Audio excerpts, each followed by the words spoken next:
시작하는 글. 공기역학의 법칙을 알기 전에는 인간이 하늘을 날 수 없었지만 그 법칙 자체는 태고적부터 존재해 왔다. 따라서 그 법칙을 발견한 것만으로도 인간은 하늘을 날 수 있게 된 것이다. 달리 다른 건 필요하지 않았다.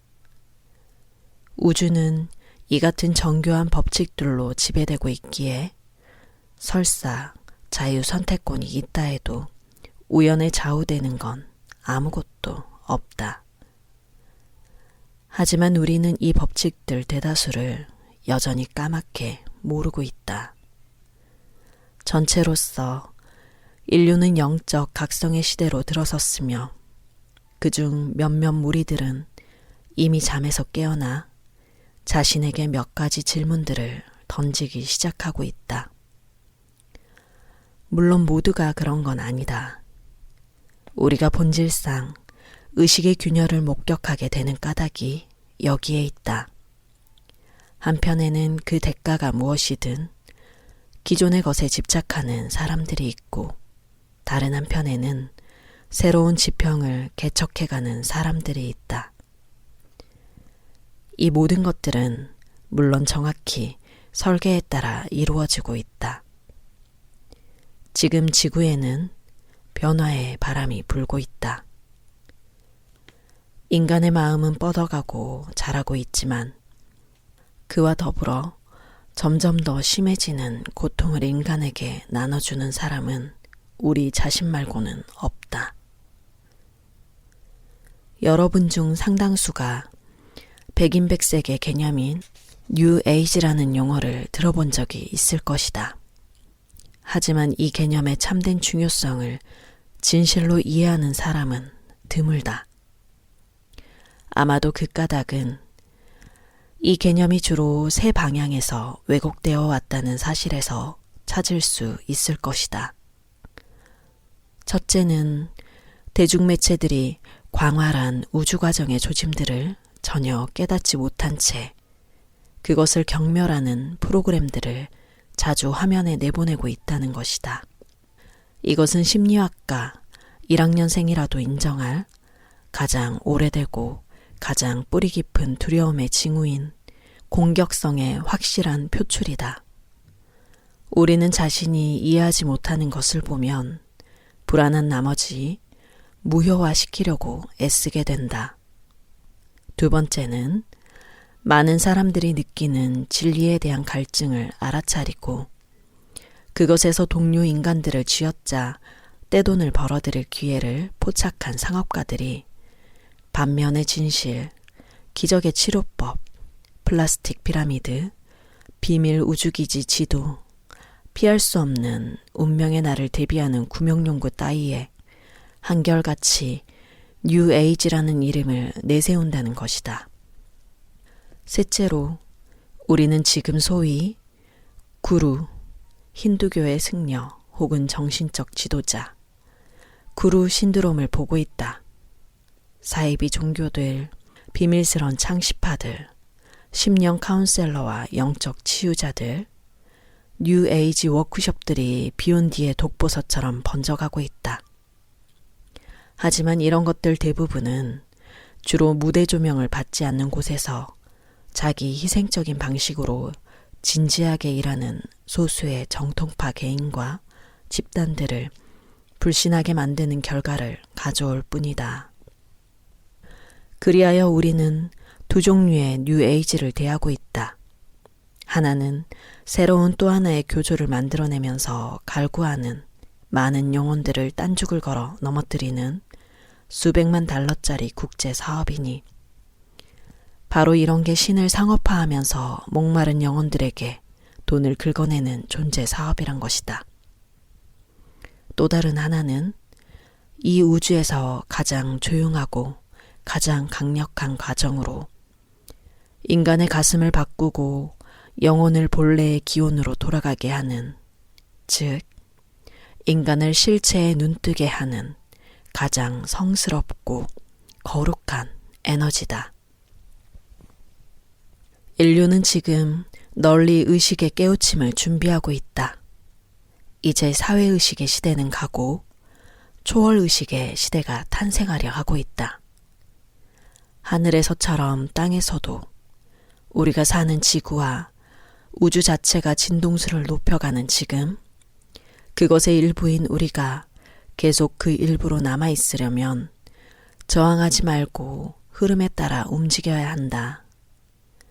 뉴에이지, 즉 신시대를 좀 더 잘 이해하려면 우리는 이 과정을 두 단계로 나누어 보아야 한다.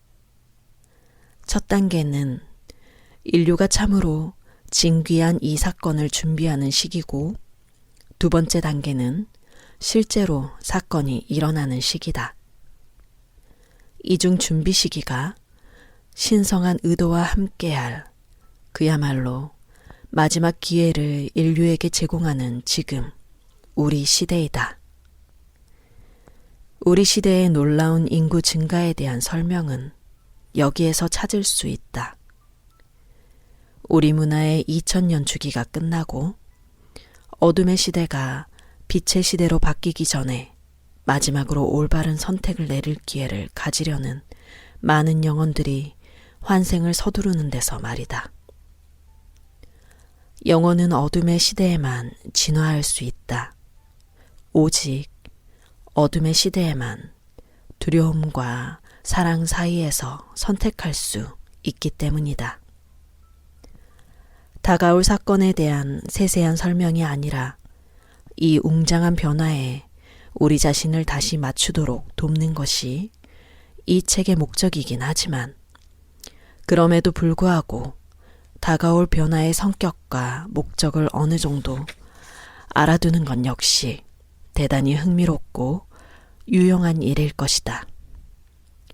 특히나 이 책의 후기는 이 특정한 주제를 중심으로 다루고 있지만, 여기에서는 자연 속에서 일어나는 특정 양상을 잠깐 훑어보는 게 다가올 이행을 더 잘 이해하는 데 도움이 될 것이다. 새로운 차원의 체험 속으로 생명을 내던질 때 자연은 단계를 밟지 않는다. 달걀에서 닭, 애벌레에서 나비로의 변신, 그리고 자궁이 주는 따스함과 보호를 뒤로하고 전혀 다른 새로운 현실로 들어서는 아기 따위가 이런 갑작스런 이행을 보여주는 좋은 예들이다. 물론 이행에 앞서 오랜 성장 과정을 밟게 마련이지만, 한 현실에서 다른 현실로 이행하는 사건 자체는 순식간에 이루어진다. 이것은 다가올 신의 시대, 여러 가지 다양한 용어로 표현되지만 결국 같은 사건을 뜻하는 신의 시대로의 이행에서도 마찬가지다. 우리 자신이 쓸모 있다면, 달리 말해 우리가 그 에너지에 자신을 맞춘다면 사회의식에서 초월의식으로의 이행은 눈 깜짝할 사이에 일어날 것이다. 우리가 준비기인 눈앞의 시기에 관심을 갖는 것도 이 때문이다. 개인 차원에서는 특히 더 큰 그림 전체를 알지 못할 때 이 과정은 크나큰 혼란과 무력감을 가져올 수 있고 한동안 운명론적인 태도를 불러올 수도 있다. 모든 게 다 의미 없어 보일 테니 허무감이 슬며시 기어들어와 그렇게 될 것 같지 않다고 느낄 것이다. 이 시기에는 이런 것들이 우리가 걸어가는 길에 놓인 장애물들, 아니 오히려 방향을 새롭게 설정하는 과정으로 받아들여져야 할 의식확장의 징후들에 지나지 않는다는 사실이 이해되지 않는다. 사실 이런 장애물들을 넘어서서 더 큰 그림을 보려면 도움이 필요하다. 이런 도움은 동료 여행자든 책이든 혹은 이런저런 체험이든 간에 언제나 그 사람에게 가장 적합한 형태로 다가온다. 그 도움이 어떤 형태를 취하는가는 중요하지 않다. 중요한 것은 그것이 도움이라는 사실이다. 나는 여러분이 우리가 시작한 이 여행, 즉, 이 책을 이런 의미로 이해해 주길 바란다. 이 책에서 말하는 내용들은 어떤 의미에서 보면 전혀 새로운 것이 아니다. 전혀 그렇지 않다. 태고의 지혜란 말 그대로 유구한 세월 동안 전해져 온 것이니 그 자체로는 전혀 새로운 내용일 수 없다.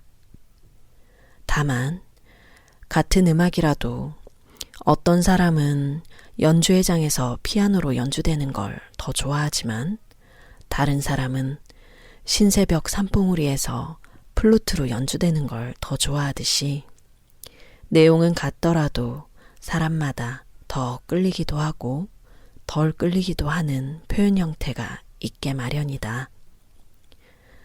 삼남안상은 나름의 진동수로 진동하고 있으며 우리 역시 각자의 진동수에 따라 그것들에 공명하고 반응한다. 그러므로 이 책에서 전하는 지식이 당신에게 새로운 것일 수도 있고 아닐 수도 있지만 그 표현 형태, 그 진동수는 어쩌면 당신에게 꼭 맞는 것, 당신 내면의 마술 스위치를 확실하게 올려주는 것일지 모른다. 당신 내면의 마술 스위치를 확실하게 올려주는 것일지 모른다. 이 책에서 전달하는 정보는 그것이 비추려고 애써오던 바로 그 빛을 역사 속에서 가려운 주름진 미료를 가차없이 잘라낼 것이다. 이 책이 전하는 지식은 역사의 먼지층에 덮이지 않고 생생하게 살아 진동하는 체험된 진리다. 주제가 차원을 넘나드는 문제일 때는 생각을 전달하는 데 사용되는 언어를 도구로 쓰는 편이 손쉽다. 그럼에도 특별한 직무에는 그에 맞는 특별한 도구가 필요하게 마련이어서 이 책에서 사용하는 단어와 표현 양식이 전통적인 용법과 일치하지 않는다고 느껴질 때가 종종 있을 것이다. 하지만 말의 목적은 생각을 표현하는 데 있지 고정된 틀을 사용하여 표현을 제한하는 데 있지 않다. 게다가 말은 소리와 색과 리듬, 이 세 가지가 복합되어 의미를 전달하기 마련이다. 이 책이 전달하려는 메시지는 무엇보다도 지성과 지성 아닌 것을 거쳐서 영혼에 도달하는 것을 목표로 한다. 영혼은 기억하지만 지성은 그렇지 않다. 따라서 아마 처음에는 잘 이해되지 않는 내용들도 있을 것이다. 사회의식의 현 상태에서 우리는 쪼개고 해부하고 분석하는 경향이 있다. 우리는 지성을 써서 이런 일을 하지만 이해는 자연스럽게 온다. 정신이 말을 읽을 때 가슴은 행간의 의미를 느끼기 때문이다. 교류는 한 차원에서만 이루어지지 않는다. 만일 독자들이 이 책의 몇몇 부분들은 생전 처음 와보는 처녀지여서 조심조심 밟아나가야 한다는 걸 알아차린다면 그걸로 충분하다. 그러다가 좀 시간이 지난 후 다시 그 부분으로 돌아갔을 때 그것들이 확실히 이해되는 경우가 있다. 이런 일이 어떻게 가능할까? 정신은 의식만이 아니라 무의식으로도 인식한다. 말하자면 음식물의 소화를 의식으로 자각하지 않듯이 정신적, 영적 양분의 소화 역시 굳이 의식으로 자각하지 않는 것이다. 그런데도 우리는 그것들을 소화한다. 이 같은 지식을 만났을 때 그것의 솔직성과 투박함과 가식없음에 충격받을 독자도 있을 것이다. 그래도 상관없다. 인간은 지금껏 너무 오랫동안 무심함 속에 빠져 있었다. 찬물을 끼얹으면 다치지 않고도 그 질긴 잠에서 확실히 벗어날 수 있는 것이다. 이 책이 의도하는 바는 우리 자신을 신인 나, 신나로 다시 맞추도록 진흙으로 빚은 인간을 넘어서서 다시 한번 가드, 신인이 되도록 돕는 것이다. 여기서의 주제는 또 하나의 종교나 그렇고 그런 교리가 아니다. 전혀 그렇지 않다. 인간을 기어다니는 아기에 비유했을 때 종교는 아기가 기어다닐 수 있게 도와주는 버팀목이나 뼈대 같은 것이다. 하지만 우리 자신을 다시 한번 근원의 창조주에 맞출 때 우리는 이제 그 버팀목을 버리고 똑바로 서서 발을 굳게 내디디며 걷는 법을 배울 것이다. 두려움이란 우리의 신성한 근원인 나인 신과 우리를 분리시키는 환상의 장막에 지나지 않는다. 두려움을 벗어버리자면 먼저 그것의 본성과 원인을 깨달아야 한다.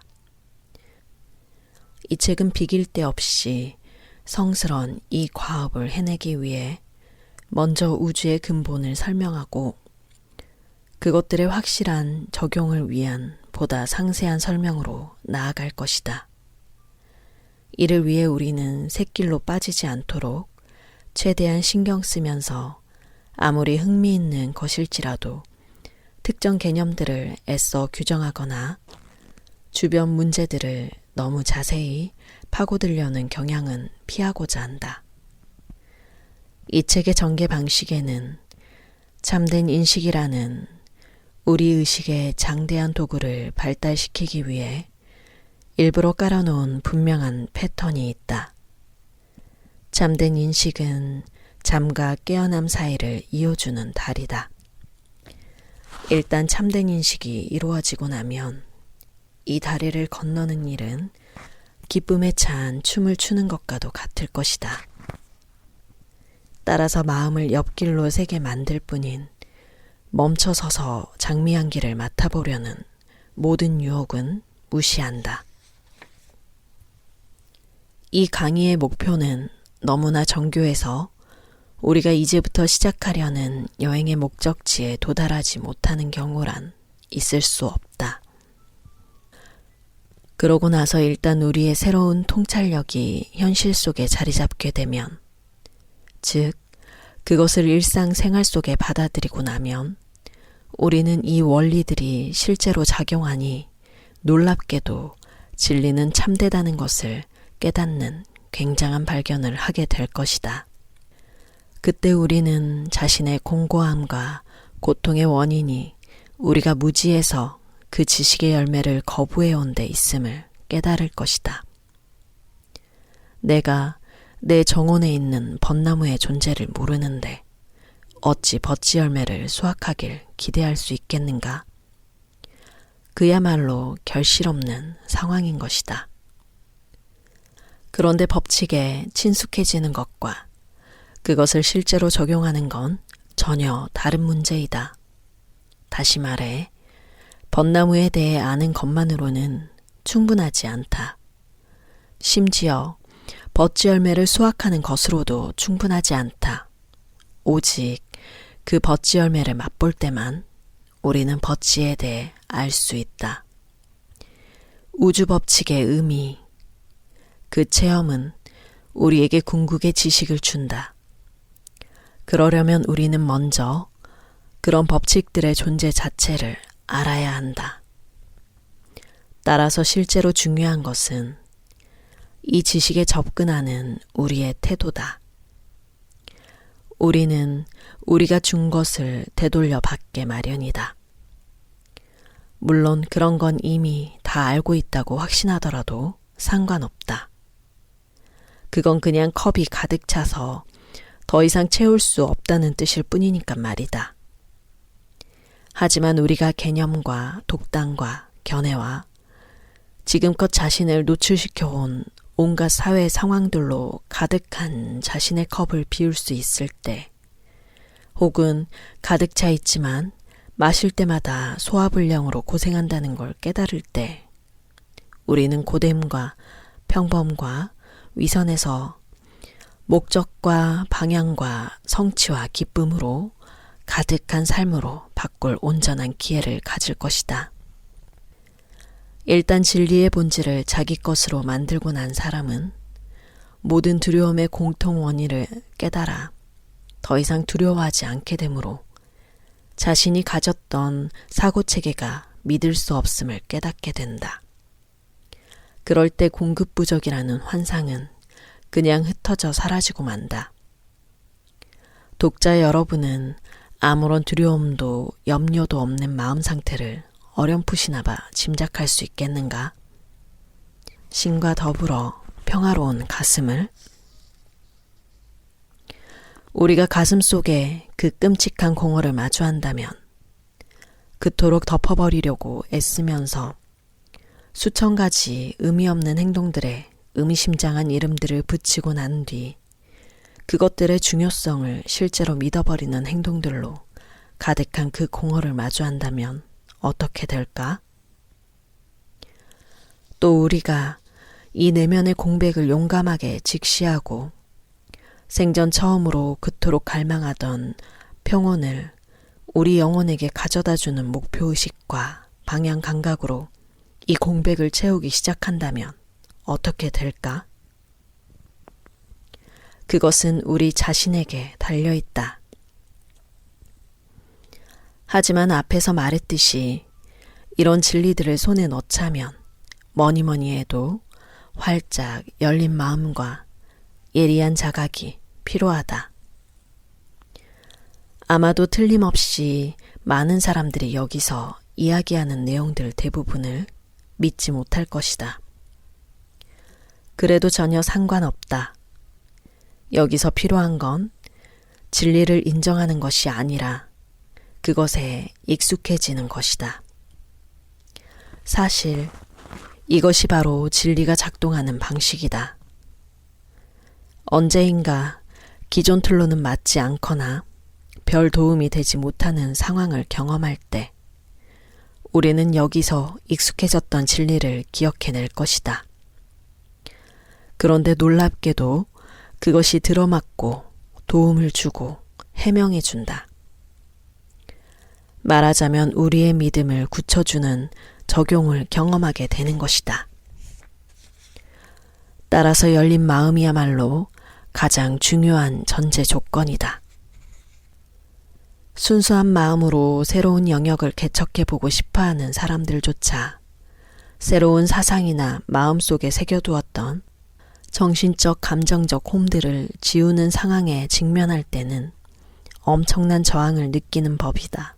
자아 발견의 여행을 실제로 출발하기 전에 익숙해져야 할 몇 가지 기본 원칙들이 있는데 특히나 열린 마음이 필요한 건 이런 경우들이다. 이 책의 구조는 층계 오르기에 비교될 수 있다. 꼭대기까지 오르려면 한 번에 한 계단씩 오르는 게 가장 좋다. 건너뛰다가는 넘어질 수도 있는 것이다. 달리 말해 이 책을 읽을 때는 앞에서부터 순서대로 차례로 읽기를 권하고 싶다. 그리고 여기에는 그 이상의 의미가 있다. 한 개인이 자신의 인생 방향을 어둠에서 빛으로 바꾸는 순간 천사들, 보통 크게 오해하는 용어지만 천사들이 함께한다. 이것은 그가 이 지상에서 처음으로 자신의 유일무이한 목적을 향해 돌아서고 자신의 나와 하나 되고 따라서 신과 하나 되었음을 뜻하는 것이기 때문이다.